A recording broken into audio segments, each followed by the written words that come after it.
So what's up guys? Nandito tayo ngayon para ano nga ba gagawin natin pag may box dito? Yan, syempre tayo mag-unbox ng bagong helmet.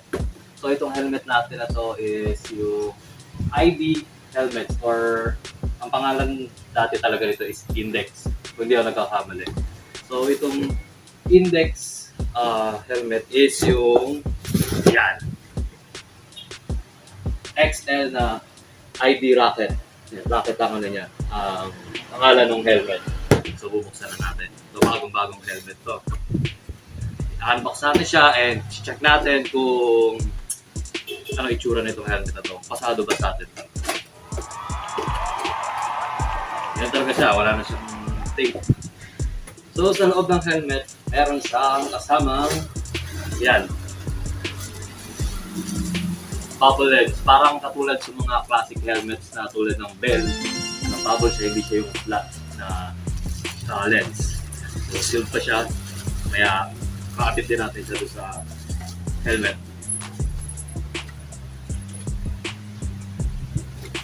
Yun. So, wala na siyang laman. Ito lang naman niya, yung helmet bag. Siyempre, yung helmet nasa loob. Tsaka, check natin kung anong may kita natin sa helmet.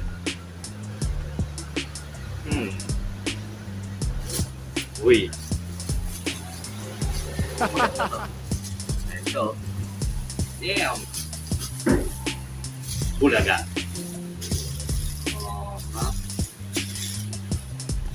So ito yung color white nila. Meron siyang touch ng blue and red. So classic retro talaga yung style niya. So yun, meron din siyang kasama balaklava. Balaklava nga ba tawag doon? Tsaka mga stickers ng ID. Sabi muna natin ito. Ito yung helmet bag niya. Usual. Lagi naman palagi merong helmet bag. So ang size itong helmet ito is large. Mamaya sukat natin siya. Check natin kung fit. Kasi ang ulo ko kadalasan ng helmet na nasusuot ko is medium and large. So XL to, tignan natin kung ano siya tubog sa ulo natin. Kaya meron siyang lock dito, katulad din ng Bell. So itsura niya Bell, pati yung ibang ano nito, parang Bell din. So ito leather. Medyo matigas kasi bago-bago pa. Yan, yung itsura niya. So ito yung lens niya na hindi bubble. So makikita nyo, flat lang siya. Parang ano sa Origin helmet. So, check natin yung loob niya. So yung loob niya, detachable tong paddings. Yan yung cheek pads. Meron siyang mga snap button dito. And may tawag doon. Basta yung dumidikit. Ayan o. Ayan, tunog na yan. Basta yun na yun. Tapos ready na siya for intercom. Meron na siyang slot for sa speaker ng intercom. Kita niyo. So, and syempre, yung strap niya is quick release. Syempre, modern helmet na tayo. Ang bilis siya, natanggal. Ayun, so mga pal, maganda yung pads sa loob. Tapos, ano pa ba? Ayun, since ready na siya sa intercom, ano nakalagay dito sa wala nang details dito. Yun. So, susukat natin siya. Yan, syempre, magbabalaklava tayo. At syempre, hindi ko na ipapakita. Yan, o. Susukat natin yung helmet and sinuot ko na din, kinabit ko na din yung bubble lens niya. So, taas natin ang konti. Nai-read niyo ba ako? Yan. So, ito yung XL niya. So, fit na fit siya sa akin. Fit na fit siya sa ulo ko. Yan. So, yung kadalasan na helmet na nasusuot ko is medium size. Swak na swak sa akin. Pero itong XL na to, since nakasulat dun sa helmet na ano siya, Asian fit, ay balaklava ako. Hindi ko na na-adjust tong strap. Pero, yan. Wala siyang alog. Meron din siyang slot para sa mga eyeglasses natin. Yun. So, sa mga tropa natin na malabo mata at nagka-eyeglass, so, yan. Meron siya red siya. Hindi siya nahuhulog. Siya, so, yan, napang-comfortable. Yung foam niya talagang Intact. Yan. Palo-palo pa nga. Tapos, itong bubble legs niya, since parang black, dark blue siya, dark blue. Yan. Maliwanag pa din siya.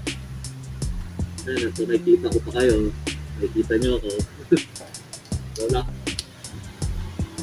Ayan, palak na siya. Narinig nyo ba ako? Yun. So, goods. Para sa akin, goods to helmet na to. Tapos yung pala ipapakita ko. So, sa side niya, para tanggalin to, is ginagamitan ng screw. So, medyo may matanggal. Yun. So, medyo alangan ako dito kasi napaka-basic lang naman nung ano niya na parang kadaling matanggal. Yan. Pero siguro hindi naman siya agad natatanggal pero goods pa din. Yan. So yan, may tapak siya ng ID dito sa ibabaw. So, ano pa ba? Sorry hinihingal ako kasi medyo masakit pa yung katawan ko kakapavaccine ko pa lang kahapon. First dose. Shoutout kay Mark Cabel ng RE North. Shoutout sa'yo. Shoutout din sa nag-injection sa akin na hindi ako sinabi na itutusok na pala. Sabi na sa akin, kaya mo yan sir kasi ang dami mong tattoo. Yung tattoo kasi hindi naman ganun kahaba ang pinapasok. Kaya masakit. Hanggang ngayon masakit pa rin siya. So, yun lang guys. Upload natin ito mamaya-maya. Siyempre, ride safe sa lahat. Pag gusto niyo palang umorder nitong helmet na ito, pwede kayo magpunta dito sa shop ni Henry Ang sa may QC. Ang address is number 24, Road 8, Bagong Pag-asa, QC. Pwede nyo din i-check sa Waze, sa map, Google Map, and ano pa ba? Basta yung ibang pwedeng nyo check, pag-checkan, type na lang is piyesa ni Henry Ang sa QC. At dadali na kayo dito sa shop ni Henry Ang. So itong helmet na to is 5,500 ang presyo, wala nang patong doon at hindi ko kayo magbibigyan ng discount. Sorry guys. So ang mga available color nitong mga helmet, ID Rocket helmet na nandito is may white, this is the white blue, cream, matte black 70, matte siya, tapos may 70 na nalagay dito, ewan ko para saan yung 70 na yun. Color yellow, red, and ano ba? Parang yun lang ata. Yun lang. Black, matte black, pero matte black yung isa may 70s edition, white, cream, red, yellow. Check out. Basta, yun na yun. Pwede check nyo na lang din sa page niya. Makikita nyo dun yung mga kulay helmet. Siyempre, shoutout din sa mga motor natin na nandito. Royal Enfield Interceptor 660, Vespa, Primavera, Honda Steam, si Color Blue. Kaya Color Blue yung helmet natin. Kasi Color Blue to. Blue! Yung Coffee 400 na sa labas, yung Lucy RFI 175. Ayan, may mga tinda dito sa Henry ako. May mga bags, skid plate, fenders, tire hugger, mga upuan. Kung may mga gusto kayo upuan, message nyo lang siya. Yung mga design na gusto nyo, padala nyo lang sa kanya. At yun ay ipapagawa niya. Siyempre, masasatisfy kayo. Tapos meron din tayo mga accessories dito like say mirror, levers, brake, the hose, ganyan, may mga gulong din. Tapos yun, may mga bags for Vespa and RFI or kahit anong scooter na ano yun. Meron din tayo mga brackets for Keyway and Lucy Class 2. At syempre, yung sikat na mga sprocket natin. Sprocket na para sa Classic 250 and sprocket ng Keyway 152. So, ano pa bang mga pwede natin sa dito? Ayan, meron din tayong mga pipes pala dito. Meron tayong mga BR pipes ni Brian Chang. Meron tayong version 2 ng mga bullet pipe. Meron din tayong malaking bullet pipe. Bottle pipe ni Pops J. Siyempre may mga elbows din tayo. Yun. So sa prices and other list, message lang kayo sa page ni Henry Ang, which is Piesa ni Henry Ang. Alright? So, hanggang doon na lang ang aking masasabi. wala na pa ako may dadagdag. So ngayon lang ulit tayo nakagawa ng ganito unboxing and ganito puro yung video natin is nagra-ride tayo ng motor. So peace. Ako ulit and kita-kits sa next video. Bye!